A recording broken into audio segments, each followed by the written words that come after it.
So, welcome to my podcast, the number one podcast in the world. So, ano ba yung ano natin ngayon? So, ayun, ilang ulit, ulit, ulit na sinasabi ng mga expert pagdating sa mga ganitong software, sa mga ganitong investment, huwag kayong magpapauto. Kasi in reality, pag pinag-usapan ng milyon-milyon at saka crypto o Bitcoin or any investment, kung wala kayo dun sa mismong pinaka-core or pinaka-play ng business na yun, hindi nyo alam kung may ibabalik pa na investment. Kung hindi kayo, ah, ganito ang business. I just study a lot of business in in a few years, even ilang history na research ko or na-review ko o kahit na sa mga Pilipino entrepreneur, may ilan-ilan na nagsa-success sa pagdating sa mga ganito. Even ako naglalaro ako sa ganito. Pero kung wala ka mismong account at hindi mo alam paano ang mining nito, wala kayong missing kung duling wala or even kahit na 5 centavos o 25 cents, wala kayong makukuha. Yun ang reality. At isa pa, hangga't wala silang mapapakita na malaking server, malaking office na nagma-mining ng mga Bitcoin, hindi kayo pwedeng mag-invest kung ano-ano at hindi gano'n.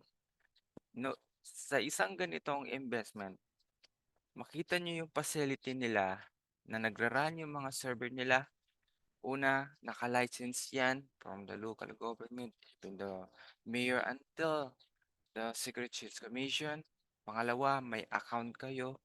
Yung account nyo, yung key nyo na pinaka-part dun sa system na yun hanggat ah, hanggat hindi hanggat hindi babagsak yung server na yun, meron kang ano dun sa mismong bank account nila. Kumbaga, meron silang may tinatawag na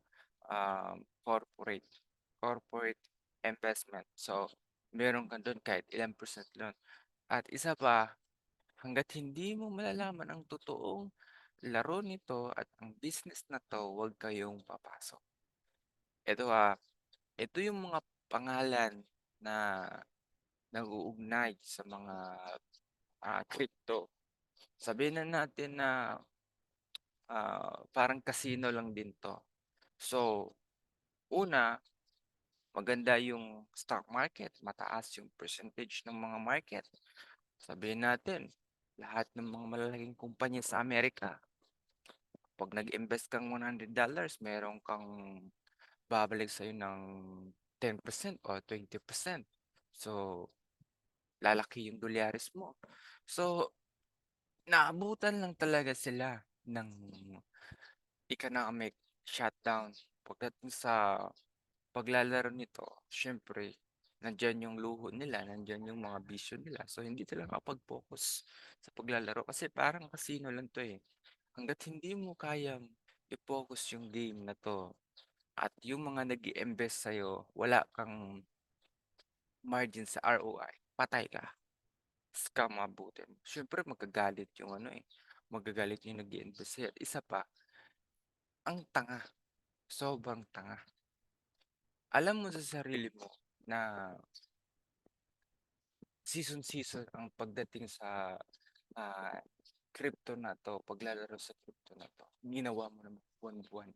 Hindi puwedeng gano'n at isa pa, kung merong nag-i-invest sa'yo, in reality, 'pag Pilipino ang nag-i-invest sa'yo, in reality gusto nila pisikal at nakikita at may pinanghahawakan sila. Ayaw nila yung ayaw nila yung game to game, no. 'Pag once na may ininvest nila, ang nasa utak nila, naglabas ako ng 1 million, naglabas ako ng 500,000, ibalik mo yun sa araw na gusto mong ibalik sa'kin. At meron pa yung 10% o 20% natutubo pa yung pera ko, gano'n. So, hangga para hindi kayo magmukhang talunan at hindi kayo matawag scam, 'wag na lang kayo mag-commit ng ganitong services kasi sayang ang buhay niyo at sayang yung, pangalan niyo, sayang yung kinabukasan niyo, sayang yung talino niyo kung mauuwi lang sa ganito, sa small amount. Hindi naman kayo naka-jackpot, okey lang sana kung bilyon 'yan, eh, nasa milyon lang, wala. Kumbaga hindi ka matatawag na Jordan Belfort. And a history of business, ang pinaka the best na market sa buong mundo is Amerika. Kung gusto mo maglaro ng ganito at maghanap ng mga investor na nagtatapon ng pera, sa Amerika ka maglaro, 'wag sa Pilipinas kasi hikaos ang Pilipinas. 'Yun yung reality, hikaos ang Pilipinas kaya 'wag na nating, i-expect na ang pera sa Pilipinas ay kayang bumuhay sa business mo, hindi. Paulit-ulit lang, kikita ka, gagastos ka, kikita ka, gastos ka. Walang ano, mababa, mababa. Nasa ang pinanghahawakan lang ng Pilipinas is education lang, diploma lang. 'Pag may diploma ka, the best. Mapagsabayan ka sa government's policy. Pero 'pag sa Amerika, there's no education, just share your knowledge. What is your value of your knowledge? Parang gano'n lang. Anong value ng idea mo? Pag sinabi mo ang value ng idea ko, million o billion, edi pakita ka ng ano, pakita ka ng blueprint, pakita ka ng ano, graph, o pakita ka ng frame para mapa-workout yun at saka makita ng mga investor. The state of America, doon talaga yung market. At the same time, gumawa ka talaga din ng tama. Evaluation is always the best for the business. Kung gagawa ka ng ganitong platform about crypto, tapos wala kang tamang ah, ah, formula, wala ka, talo ka talaga dito. Isa dito, walang, wala akong nakikita dito na may mali. So, bakit ko nasabi yun? Kasi paulit-ulit-ulit na lang ng ganitong case. Una, mali din yung nag-invest ng mga local celebrity at mga Pilipino dahil hindi nila pinag-aralan at hindi nila binusisi. Wala silang mga sidekick na magre-research at magba-backup sa mga ganitong platform. At yung mali naman din ng nag-run at or nagmamine ng mga crypto or naglalaro ng crypto, wala silang tamang setup or formula. Basta nag-aano lang sila, sumusugod lang sila ng sumusugod sa ganito. So, ibig sabihin, pag ganito ang ginagawa niyo, syempre, both side, both ulit na lang, every year, meron na lang ganitong news, meron na ganitong news. Sakit sa ulo. Sakit sa ulo para sa mga tao na kumbaga parating nakikita. So, ang mga tao sa Pilipinas tuloy, lalo tuloy silang nadi-disappoint. It comes for business kasi wala na silang positive and motivation thinking kasi ganito ang nangyayari is kind of disappointment. Disappointment with both parties. Disappointment sa nag-invest, disappointment dun sa nagrarun ng business. But in reality, bakit ka pumapasok sa eskwela? Dahil gusto magkaroon ng knowledge. Ang knowledge naman yun ay ito nga, magkaroon ka ng knowledge sa mga businesses. Any businesses. It comes po of businesses. Lahat yan. Maganda ang business basta legal lang, huwag lang yung mga illegal. Kasi ang legal na mga businesses, dumadaan yan sa mga, ah, for example, dumadaan yan sa'yo. Ibig sabihin, kung kumikita ka tapos napapasaya mo yung mga client mo, it's a good option na meron kang mapoprovide sa community. So, lalong uunlad yung bansa kung ganun ang mag-isip ang mga tao. So, ang nag invest din, siyempre gusto nila easy money, saya ang buhay, bang, bang, bang, gano'n. parang gusto na geng, geng, geng lang. Tapos 'pag dilat na lang ng mata kinabukasan, wow, what a million. Oo, lalo silang instant millionaire. So, gano'n din ang nangyayari. Ito paulit-ulit na lang na senaryo o experience. So, dito sa mga celebrity na ito, mga bata pa ito. Kumbaga, sabihin natin mga kaedaran ko lang dito. Pero in reality, pagod sila. Pagod sila sa trabaho at gusto nila agad-agad yumaman. So, although meron ka ng milyon pero gusto mo pang dumami yun, mali yun. Kumbaga, we should not, kumbaga, kailangan mo bang ganun agad yung instinct mo? Hindi ba pwedeng ah, pag-aralan mo muna yung business na papasukan mo in just 6 months to half a year? Kasi ang pinag-uusapan dito is kung wala kang positive thinking or motivation or encouragement sa sarili mo, hindi mo makukuha yung negosyo na yun kahit marami kang pera, mauuwi sa zero, zero, zero, zero, zero calculation. Walang mangyayari. Walang mangyayari na millions up to millions. Zero, zero ang competition yan dahil hindi mo alam to work out. Dahil spend spend ka dito, gastos ka dito, gastos ka dito, gastos ka dito. First of all, paggastos mo sa mga documents, mga ah, local government to higher government, babayaran mo yun. Babayaran mo mga attorney, babayaran mo yung mga empleyado pa. Ah, and then, hindi mo alam kung paano kumuha ng kliyente. Tapos gusto mo sa mga kukunin yung mga kliyente is yung mga ka-work mo, kaibigan mo. Yun ay mali. Yun yung ang maling habit. Kasi bakit? Ganun ba dali sa'yo para kumita agad? Maling-mali yun.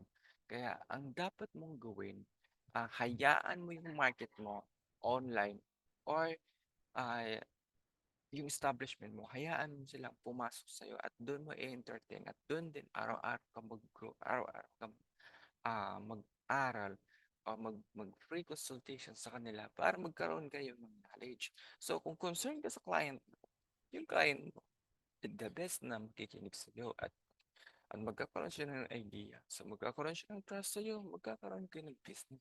Pero kung ganito ang mangyayari, kung hindi talaga mag-work. Kasi ah, sobrang dami-dami ko ng naririnig na ganito, crypto, investments, whatsoever.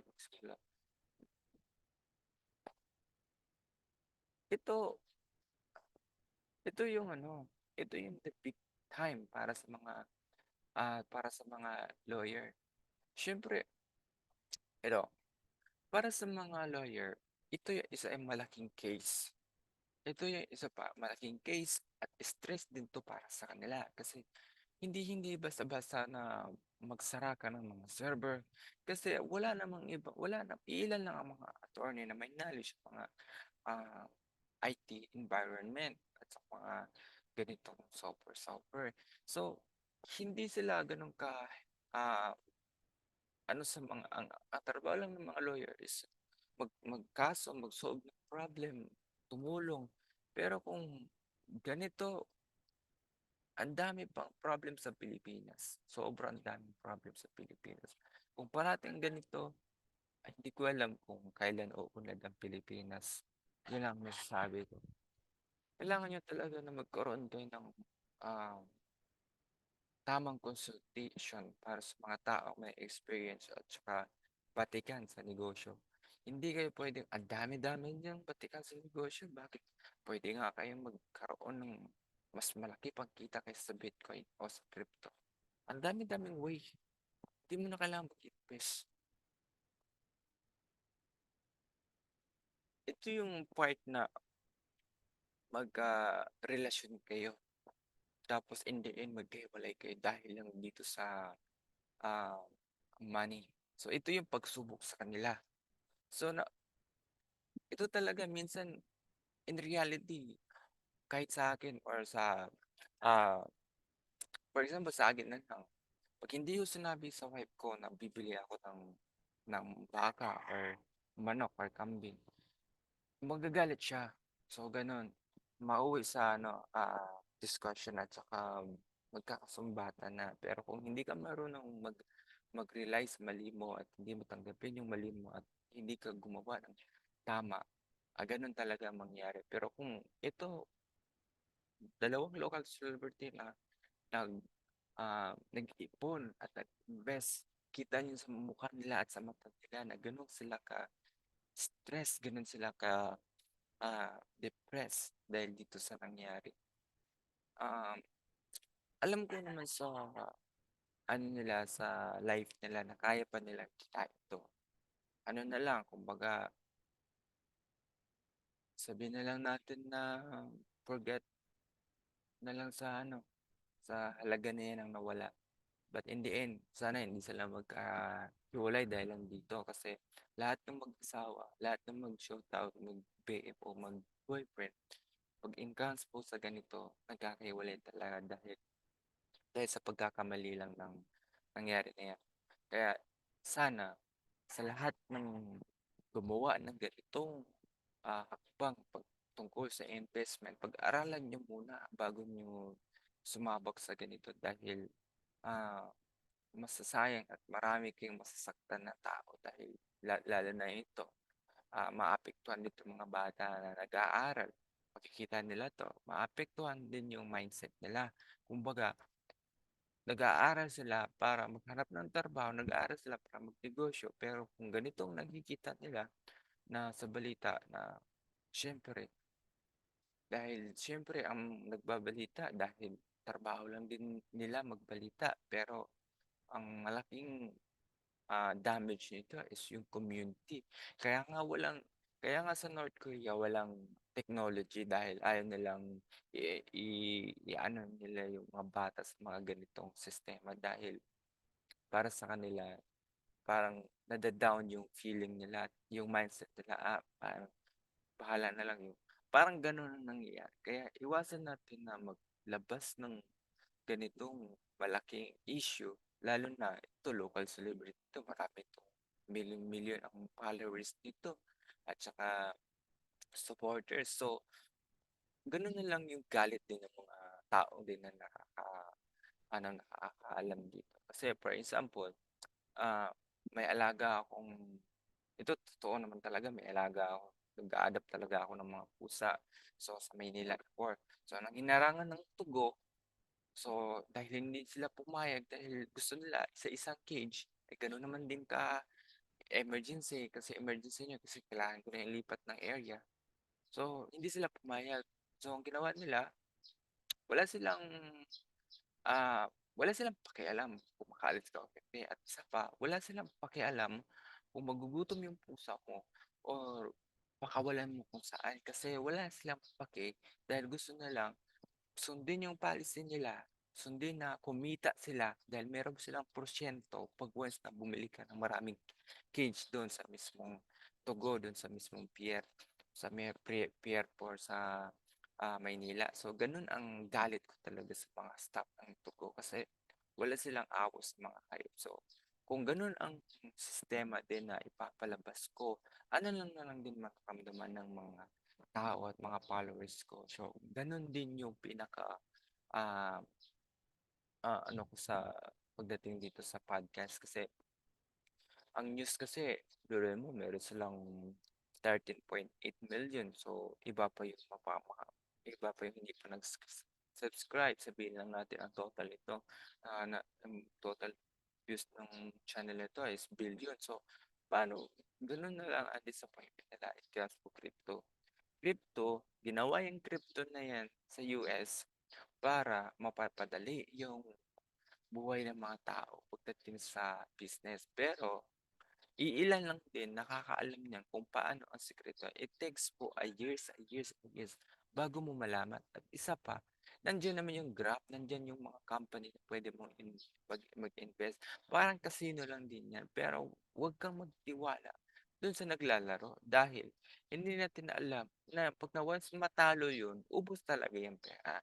Tapos dun na nagkakaroon ng issue na scam dahil hindi mo kasi alam paano laruin. Bakit hindi na lang ikaw maglaro kaysa mag-invest ka pa? kung mag-invest ka ng IT industry, so kailangan makipag-associate ka sa IT industry at saka sa mga 'wag na lang sabihin nating yung pinagkakatiwalaan mo o mag-aral ka. Maggawa ka ng sarili mo bago ka magbili ng maraming server at kung gusto mo talaga mag-mining at maglaro sa crypto, magtayo ka ng sarili mong facility. What what is 20 million para sa'yo? Ang dami mo ng server nun, ang dami mo ng ano nun, ang dami mo ng computer nun kaysa naman mababalitaan pang ganito. Sad to say na sa Pilipinas, low knowledge pa ang mga iilan na mga personalidad at saka yung mga tao. Basta makahawak lang ng pera, makarinig ng ganitong value at balik sa ah, investment, kung makarinig lang ng malaking ROI, mas greedy pa sa nag-i-invest. So, wag gano'n. Kasi marami ang naano nito, naapektuhan pagdating sa ganito. Kasi una sa lahat, ang daming mga bata talaga na madi-disappoint it comes to business dahil sa ganito. Yung point of view nila mawawala. So, kaya dumadami ang mga empleyado, dumadami ang mga workers sa Pilipinas dahil no choice sila pagdating sa business. No choice sila magtayo ng sariling business dahil wala silang ano, wala silang motivation. Pero kung makakita sila ng motivation sa United States na mga katulad ni Warren Buffett, Jordan Belfort, Steve Jobs, Bill Gates, Mark Zuckerberg. So, magkakaroon sila ng ah, higher power na confidence na gusto ko ganito. Sasabihin nila sa magulang nila yun. Sasabihin nila ng magulang, ang taas ng ambisyon mo. Napakalabo yun. Dahil yung magulang din, ganun din yung expectation nila sa sarili nila at dinamay nila yung anak nila. Ganun ang nangyayari sa Pilipinas in reality. Wala pang nakakasolve nun. Ni isa wala pa. Wala pa ako nakikita.